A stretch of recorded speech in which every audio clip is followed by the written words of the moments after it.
Bismillah ar-Rahman ar-Rahim. Dear brothers and sisters, today I want to take you on a journey that combines the wonders of modern science with the eternal wisdom of the Quran. We are surrounded by signs of Allah's creation, and sometimes the most extraordinary signs are found in the smallest things, things we may overlook in our daily lives. Take, for example, the miracle of life itself, beginning with the tiniest unit of life, the cell. Now imagine a single cell splitting into two. It's a process so precise, so intricate, that it leaves us in awe of how perfectly it is designed. Each step happens exactly as it should, without any interference, as though it is following a master plan that was written before time began. But this should not surprise us, because in the Quran, Allah reminds us that He is the one who originates creation and repeats it. As He says, "And He it is who originates the creation, then He repeats it, and it is easier for Him." Everything that happens in this universe, whether large or small, follows the divine command of our Creator.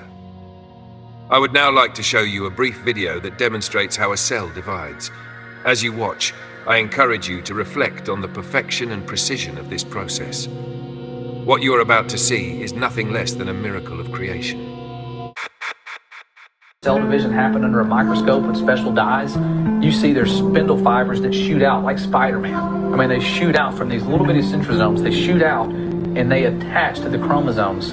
And your chromosomes are like socks. They come in pairs. So there's like a matching pair, and there's all these different matching pairs. And so they line up in the center of your cell, and you can see these spindle fibers grouping. It looks like there's two white glowing hands just grouping up, like shuffling a deck of cards or matching up socks or whatever you want to look at it like. And then when everything's matched up, it just goes, pulls it apart. And it's like, how? How does it pull it apart? What force is it using? What eyeballs do these little things have that let them see the chromosomes? How, like, it's not like this centrosome goes, all right, go that way, head left, head right. They shoot out and they guide with accurate precision. Isn't it amazing? This is just one cell in the human body, and yet look at how complex, how flawless the process is.